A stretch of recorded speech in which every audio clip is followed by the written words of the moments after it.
श्रावण महीने की 9वीं तिथि। कौन सी तिथि? 9वीं। चाहे शुक्ल पक्ष की हो चाहे कृष्ण पक्ष की। 7 दुर्वा। कितनी दुर्वा? 7 दुर्वा अशोक सुंदरी वाली जगह पर चढ़ाकर, शंकर भगवान के ऊपर चढ़ाकर, गणेश जी के चरणारविंद को लगाकर उसको लेकर आना है। हाटकेश्वर महादेव का स्मरण कर। कौन से महादेव? हाटकेश्वर महादेव। उसको लेकर आइए। उदर में, पेट में रोग हो, बीमारी हो, बहुत ज्यादा तकलीफ हो रही हो, शरीर के अंतर्गत एसिडिटी रहती हो या पेट के अंतर्गत कोई ना कोई बीमारी बनी ही रहती हो, उसको भादों के महीने में, कौन से महीने में? भादों के महीने में किसी भी दिन सुबह के समय जब आप वो दुर्वा लेकर आए, 5 दिन, 6 दिन, 7 दिन में एक एक कर कर खाली पेट उसको चबा चबा कर खा लो और पानी पी लीजिए। करना पड़ेगा श्रावण महीने में, खाना पड़ेगी भादों में। चतुर्मास में चारों महीनों का बड़ा बड़ा महत्व है। कभी आपको एक स्मरण रहा हो कि जिस नारी के, स्त्री के रजोधर्म से जुड़ी हुई या पुरुष वर्ग में भी कहीं ना कहीं किसी ना किसी रूप में इस उदर से लेकर एड़ी तक के बीच में जो भी तकलीफें होती हैं उससे जुड़े हुए के लिए भी सावन के महीने में एक प्रयोग आता है। उसको कर लेने से संपूर्ण जीवन समय में ये नाभि कोश से लेकर एड़ी तक के बीच में कभी तकलीफ हो ही नहीं। और वो जल शंकर भगवान को शूलपाणेश्वर महादेव के नाम से चढ़ाया था। कौन से महादेव के नाम से? शूलपाणेश्वर महादेव। शूलपाणेश्वर उसका भी स्थान है कि वो जल कहां चढ़ता है।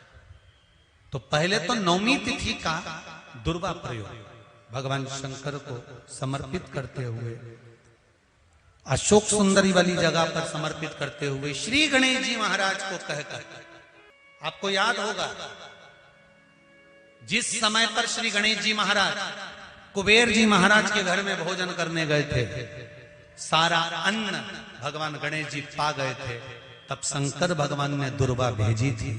ये दुर्वा जब गणेश जी को भेजी गई थी तो वो औषधि के लिए भेजी गई थी कि गणेश जी ने ज्यादा पा लिया है तो शरीर में रोग ना हो जाए, पेट में कोई रोग ना हो जाए। तब शिव जी ने भेजी थी अशोक सुंदरी के माध्यम से। इस दुर्वा का प्रभाव रोग मुक्ति के लिए किया गया। रोग दुर्वा शुक्ल पक्ष की 9वीं तिथि, पीला चंदन घिसकर उस चंदन को एक सुंदर पीपल का कोमल पत्ता, कोमल पत्ता मतलब एकदम, एक तो पीपल का होता है कड़ला पत्ता, एकदम कड़क हो जाता है, और एकदम होता है कोमल पत्ता। उस पीपल के कोमल पत्ते पर पीला चंदन घिसकर, जो वो चंदन होता है, उस चंदन को घिसकर उस चंदन को उस पत्ते पर रख ले।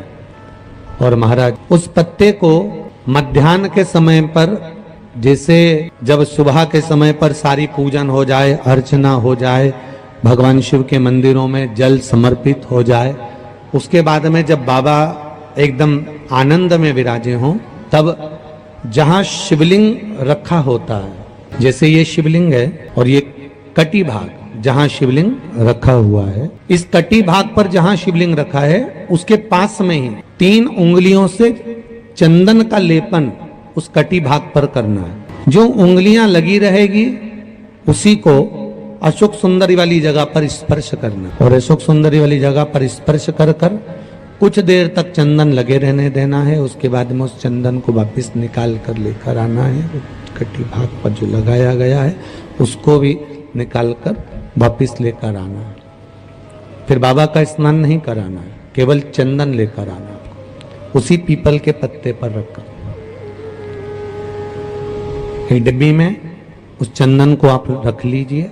कुछ दिन जिसकी नेत्र ज्योति कमजोर है, चश्मा लग रहा हो, श्रवण शक्ति कमजोर हो, सुनाई कम दे रहा हो, उसके कंठ से इस ठोड़ी तक उस चंदन का तिलक लगाना प्रारंभ कर दिया। और नेत्रों के नीचे थोड़ा सा वो चंदन लगाना प्रारंभ कर दीजिए।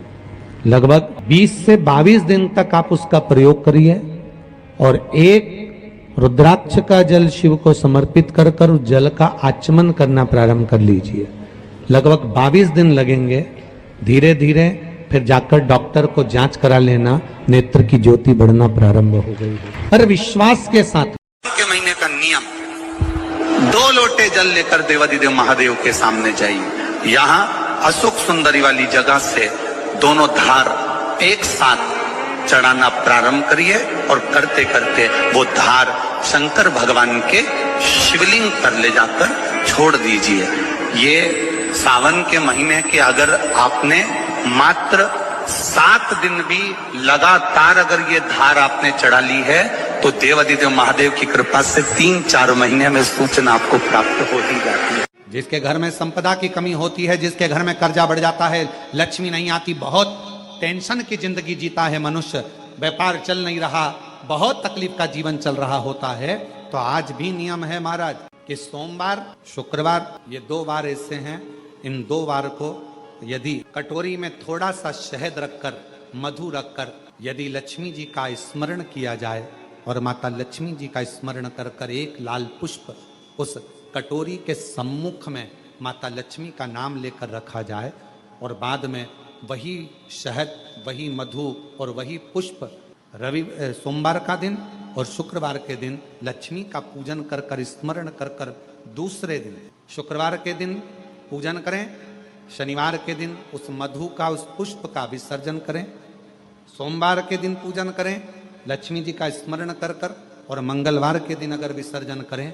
5 या 7 सोमवार या शुक्रवार को यदि आप मधु का भोग लक्ष्मी जी को लगाना प्रारंभ कर दें, शिव का नाम स्मरण कर कर, तो उसके घर में कभी संपदा की कमी नहीं होती। लक्ष्मी उस संपदा को, और हम तो यहां तक कहेंगे, प्रयास करो, अगर आपके घर में छोटा सा शिवलिंग विराजमान है, आपके घर में अगर छोटा सा शंकर जी का शिवलिंग है, छोटा सा शंकर भगवान का शिवलिंग है, या आपके घर में कुबेरेश्वर धाम का कंकर है, और आपके घर में यदि शंकर भगवान का शिवलिंग है, या सीहोर का रुद्राक्ष हो, या शंकर भगवान का शिवलिंग हो, या कंकर शंकर हो, तो निवेदन है जहां पर भी शिवलिंग आपके घर में विराजमान है, अगर छोटी सी कटोरी में एक बेलपत्र को आप नीचे रखिए, छोटी सी कटोरी उस बेलपत्र के ऊपर रखकर उसमें थोड़ा सा मधु, शहद, शंकर भगवान की साक्षी में शिव जी के सामने अगर शुक्रवार की शुक्रवार रखना प्रारंभ कर दो, धीरे धीरे संपदा की वृद्धि अपने आप होना प्रारंभ हो। मधु देवी भागवत का यह प्रसंग है, 6ठे स्कंद का 16वां और 17वां अध्याय देवी भागवत का वर्णन करता है। मां लक्ष्मी पृथ्वी पर आ गई, रात्रि को देखा कहीं स्थान नहीं, एक बूढ़ी के स्थान पर, बूढ़ी के दरवाजे पर जाकर विनय करी, शहद मधु पाने को मिला, वर दे दिया, मैं तुझे वर देती हूं, तेरे घर में कभी संपदा की कमी नहीं आई। तूने मुझे मधु दिया, तूने मुझे शहद दिया। 56 भोग दीपावली के दिन माता लक्ष्मी को लोग लगाते हैं, ढेरों सारा गुजिया, पपड़िया, बर्फी, चक्की, मठरी, खाजे, पपड़िया सब लक्ष्मी जी को भोग लगाते हैं।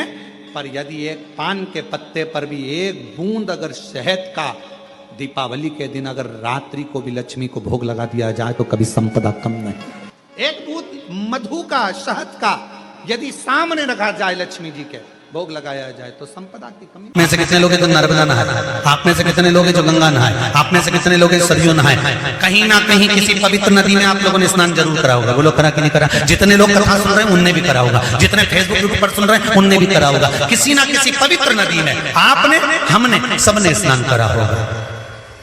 अब स्नान तो हम कर लिए, उस गंगा नदी में हम नहाए, तो गंगा नदी में हमने स्नान करा और स्नान कर कर बाहर निकले तो हमको 1.25 लाख बार स्नान का पुण्य मिल जाए। उसके लिए क्या करना पड़ेगा?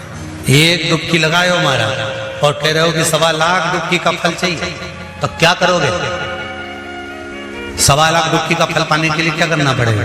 केवल एक काम, जिस पवित्र नदी का स्नान कर रहे हो उस पवित्र नदी की बालू का, बालू मतलब रेत का, बालू का शिवलिंग का निर्माण करना, उसका पूजन करना, पूजन कर कर जो बत्ती बत्ती जोड़कर 108 बत्ती बनाई है, पूजन कर कर एक दिए में वो बत्ती उस जो बालू का शिवलिंग बनाया है, पार्थिव शिवलिंग का निर्माण करा है, जो तुमने किसी गंगा, सरयू, नर्मदा, क्षिप्रा, मंदाकिनी, नर्मदा आदि पवित्र नदियों के तट पर स्नान करते समय तुमने जो शिवलिंग बनाकर पूजन करा है, उसके सामने वो बाती को जला देना, उसी से आरती उतार लेना, वो बाती वहां लगाकर छोड़ देना और छोड़ने के बाद उस शिवलिंग का फिर विसर्जन कर देना। विसर्जन कर कर उसी जल को अपने ऊपर छींट लेना। 1.25 लाख डुबकी का फल एक ही क्षण में प्राप्त होता है। इसको लक्षेश्वर महादेव कहते हैं, इसको लक्षेश्वर महादेव कहते हैं। और शुक्रवार के दिन माता लक्ष्मी के लिए अग्नि में आहुति दीजिए। महाराज, शाम के समय पर सूर्यास्त के पहले शिव महापुराण की कथा कहती है, अग्नि पुराण कहती है, नर्मदा पुराण कहती है, लिंग पुराण कहती है कि बेलपत्री के वृक्ष के नीचे, नीचे तो नीचे वो भी जाने दो, यहां तक वर्णन किया शिव महापुराण में तो कि बेलपत्री का जो फल होता ना, बेल फल जो होता है, कहते हैं अगर किसी व्यक्ति के यहाँ लक्ष्मी की कमी होती है, संपदा की कमी होती है, जिसके यहाँ पैसा नहीं आता, धन नहीं आता, तो बेल का जो फल होता है, बेलपत्री का जो फल होता है, उस फल के गूदे को, बेलपत्री के फल का गुर्दा निकाल लो, सुखा लो, गाय के घी में उसको डुबो लो और शुक्रवार के दिन माता लक्ष्मी के लिए अग्नि में आहुति दीजिए। महाराज, शाम के समय पर सूर्यास्त के पहले ये जो आहुतियां हम बेले के गुर्दे के फल की गाय के घी में डुबोकर माता लक्ष्मी और भगवान विष्णु के नाम से देते हैं, महाराज 2 या 3 शुक्रवार करोगे, लक्ष्मी की कभी कमी नहीं आती, संपदा बढ़ती है। एक प्रयोग और कर कर देखना, कभी अगर मौका मिले आपको तो प्रयोग कर कर देखिए।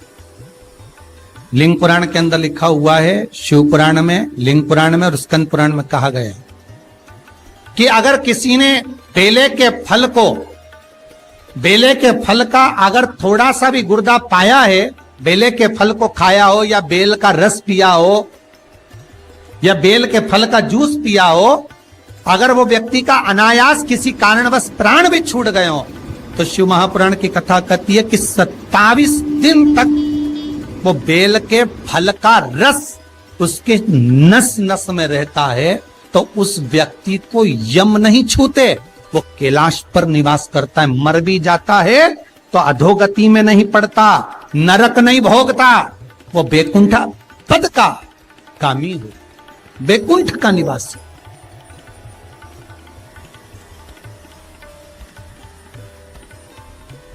वैकुंठ का निवास।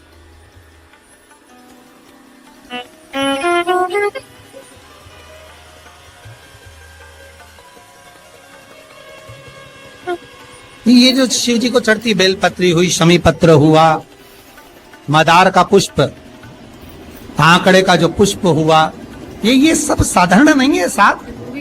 शंकर का एक एक गुण तत्व ग्रहण करने वाले, शंकर का अनुमोदन करने वाले, शिव को एक एक वस्तु जो चढ़ने वाली साधारण नहीं। शुक्रवार के दिन बेलपत्री के वृक्ष के नीचे बैठकर घृत का दिया लगाकर शरीर में जो रोग है उसका स्मरण कर कर शंकर जी से विनय कर कर, हे भोलेनाथ, आपने शुक्र देवता को संजीवनी मंत्र दिया है, तो क्या आप मेरे को वो मंत्र प्रदान नहीं करोगे? मेरे रोग, मेरी बीमारी, मेरे दुख को आप नहीं हरोगे? शिव से कहो, ये शरीर आपने दिया है और भजन करने के लिए दिया है, स्मरण करने के लिए दिया है, कीर्तन करने के लिए दिया है, तो संभालोगे भी आप। और बेलपत्री की ओर मुख कर घी का दिया लगाकर महामृत्युंजय मंत्र का स्मरण कर लेने पर धीरे धीरे धीरे धीरे धीरे धीरे वो रोग समाप्ति की ओर आता चले जाता है। विष्णु पुराण कहती है, स्कंद पुराण कहती है महाराज कि भगवान नारायण स्वयं इस जड़ के नीचे अपना विश्राम करते हैं महाराज, इस जड़ के नीचे। प्रयास करा करो, एक चुटकी हल्दी, कितनी? मात्र एक चुटकी हल्दी, आंवले के वृक्ष के नीचे भगवान हरि हर महादेव, कौन से महादेव हैं? हरि हर महादेव के नाम से रखकर उस पर पूर्व मुख कर कर, पूर्व की ओर मुख कर कर जल समर्पित करना प्रारंभ कर दीजिए। आप अगर प्रयास करेंगे, शुक्रवार की शुक्रवार करें या नवमी की नवमी करें, अष्टमी की अष्टमी करें, प्रदोष की प्रदोष कर लें। बेलपत्री की मध्य पत्ती पर, बेलपत्री की बीच की पत्ती पर लगाया हुआ चंदन और पत्ती के 3 पत्तियों का जहां पर मिलन हुआ है उस जगह पर लगाया हुआ शहद शिव को जब चढ़ाया जाता है तो वो भाग्य की बेकार रेखा को भी बदल देता है। वो साधारण नहीं है। वो बहन जी बोली 97 लाख का कर्जा चूका गुरुजी केवल दीप लगाने से शिव को, और आपने जो दीप बताया था और वो दीप की गणना आज फिर कर रहा हूं इस व्यासपीठ से, फिर बाबा के धाम से। ये मीरा भयंदर की पवित्र भूमि पर अगर वो चरित्र सामने आया है और वो दीदी के माध्यम से अगर बात निकली है तो उन दीप की गणना फिर बोल रहा हूं इस व्यासपीठ से, फिर वर्णन कर। जो आपने दीप बताया था उस दीप के प्रभाव से आज हमारा 97 लाख का कर्जा बाबा ने 3 महीने में चुकाया। कैसे व्यवस्था करी, क्या व्यवस्था करी, ये वही जानता। वो 2 दीप आज अगर कथा निकली है ज्वालासुर की तो अपने भीतर वो 2 दीप का महत्व अपने अंदर उतार कर रखी है। वो 2 दीप साधारण नहीं है जो हमने पहले 7 साल पहले भी कथा के माध्यम से बताया था। यदि आप लोग YouTube पर कथा सुनते होंगे, जब व्यक्ति हताश हो जाता है, कर्जे में लगा लूम हो जाता है, बहुत दुखी हो जाता है, कुछ भी नहीं रहता, फैक्ट्री नहीं चलती, व्यापार नहीं चलता, कोई काम नहीं चलता, ना कोई व्यापार चल पाता है, टूटकर आखिरी में सोचता है अब बच्चों का भरण पोषण कहाँ से करूं, परिवार को कैसे पालूं, मर जाऊं तो अच्छा है। मेरा उन लोगों से निवेदन है, मरना किसी चीज का हल नहीं, उसकी कृपा होना चाहिए, उसकी दया होना चाहिए, किसी दूसरे की सामर्थ्यता नहीं। केवल देवता देंगे पल्ला झाड़ कर और मेरा कुबेर भंडारी देगा छप्पर झाड़ कर, और वो देता है, साधारणता में नहीं देता, थोड़ा बहुत तो देता ही नहीं है। पूरी कथा को देखिए, 10 साल 20 साल 30 साल की कथा निकाल कर देखिए, पूरी कथा की वीडियो आप निकालिए, हर वीडियो में आप देखोगे भगवान ने जिसकी भी गोदी में बच्चा दिया, एक तो कम दिया, 2 ज्यादा दिया, क्योंकि उसकी रीति है, देता छप्पड़ फाड़ के। मैं ज्वालासुर को समाप्त नहीं, इसकी बैलेंसिंग करूंगा और ये ज्योति के रूप में रहेगा। मां शक्ति के पास में भी ज्योति के रूप में, शिव के पास में भी ज्योति के रूप में। इसलिए जब तुम संपूर्ण तरह से हार जाओ, लगे अब कुछ भी नहीं अपने पास में, एकदम खाली हो गए, कुछ भी नहीं बचा, तब बेलपत्र के वृक्ष के नीचे शंकर जी के मंदिर के सम्मुख में 2 दीप लगाना प्रारंभ कर दीजिए। एक लंबी बाती का दीप, एक गोल बाती का दीप, एक शक्ति का, एक शिव का, दोनों दीप घी के दोनों सामने रखो, बाबा को प्रार्थना करो। शिव मंदिर में लगाने के बाद फिर बेलपत्री के वृक्ष के नीचे जाओ। उस बेलपत्री के वृक्ष के नीचे जाना जिसकी छांव तुम्हारे ऊपर पड़े, पौधा नहीं, पौधे की छांव नहीं आ पाती अपने ऊपर, पौधा छोटा सा रहता है तो उसकी छांव नहीं आती। बेलपत्र के वृक्ष की छांव में बैठकर 2 दीप लगाओ जिसकी छांव है। 2 महीना नियम ले लो, शाम के समय पर दिन भर मेहनत करूंगा, परिश्रम करूंगा, अपने व्यापार को बढ़ाऊंगा, कर्म करूंगा, मेहनत करूंगा, और शाम को प्रदोष काल में मेरे घर का कोई भी व्यक्ति जाएगा, शिव मंदिर में 2 दीप और बेलपत्र के वृक्ष के नीचे 2 दीप लगाएगा। 2 महीना इंतजार करना, मेरा बाबा हाथ पकड़कर तुम्हें ऐसा दौड़ाएगा कि शिव अपने आप करुणा करने लगेगा। छोड़ता नहीं है शिव। दुनिया में एक दोस्त ऐसा है मेरा देव अधिदेव महादेव, दुनिया में एक मित्र ऐसे हैं मेरे शंकर भगवान, जिन्होंने शंकर को अपना सर्वस्व मान लिया। दुनिया में शिव वो दोस्त हैं, वो मित्र हैं कि संसार के मित्र भले छोड़ दें, पर मेरा महादेव अंतिम श्वास तक नहीं छोड़ता, हाथ पकड़ कर रखता। कोई कहे गुरुजी हमारा इतना कर्जा हो गया, गुरुजी इतना कर्जा हो गया। गुरुदेव वो कर्जा समाप्ति नहीं हो रहा, हमारा पैसा विदेश में उलझ गया, हमारा पैसा किसी ने खा लिया, हमारा पैसा नहीं आ रहा, हम तो जगह जगह से कर्ज ले लेकर अपना कर्जा चुका रहे, वापिस कर्जे में डूबते जा रहे। हमारा निवेदन है, शिव जी के मंदिर में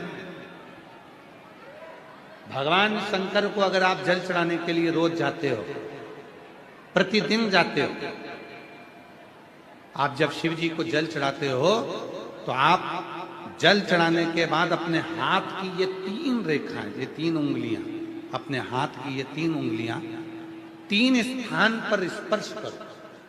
शिवलिंग का स्पर्श, जगत जननी दुर्गा भवानी अर्थात जिस पे शिवलिंग रखा हुआ है वो जलाधारी का स्पर्श, और तीसरा जैसे ये पानी चढ़ाने के बाद ये पानी यहां आता है और यहां से जो नीचे गिरता है, जितनी मोटाई शिवलिंग की जलाधारी की है उस जगह पर अपनी 3 उंगली का स्पर्श तुम रुकेश्वर महादेव के नाम से करो, और यही 3 उंगली लाकर अपने घर के दरवाजे पर स्पर्श करो।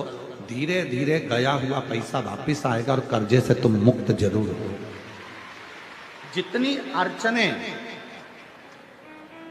जीवन की जितनी अड़चने हैं, ये तुमरुका जी के नाम का स्मरण करने से, तुमरुकेश्वर महादेव का स्मरण करने से छूट जाए। यहां तक जिनके ब्लॉकेज बता दिए गए हैं, हार्ट में ब्लॉकेज बता दिए गए हैं, नसें ब्लॉकेज बता दी गई है, डॉक्टर ने कहा है कि बाईपास कराना पड़ेगा। हम यहां तक कहें डॉक्टर का इलाज कराते रहो। डॉक्टर शिव का एक रूप होते हैं, भगवान शंकर का एक स्वरूप अगर कोई है तो वो पूरी दुनिया के डॉक्टर हैं। आप उनका कहना मानो, पर उनसे निवेदन करना, डॉक्टर साहब ऑपरेशन कराएं, कम से कम 10 घंटे दे दो, 10 घंटे के बाद ऑपरेशन करा लेंगे, 2 दिन दे दो, उस बीच में जाकर जल चढ़ाना तुमरुकेश्वर के नाम से 7 बार, एक ही लोटे का जल 7 बार तुमरुकेश्वर महादेव का नाम लेकर चढ़ाना, उसी जल को झेल कर लाना और तुमरुकेश्वर का नाम लेकर जिसकी नसें ब्लॉक है उस व्यक्ति के मुख में देना, और फिर 10 घंटे बाद डॉक्टर से कहना एक बार फिर जांच करो, धीरे धीरे नसें खुलना प्रारंभ हो जाती हैं तुमरुकेश्वर महादेव के नाम में।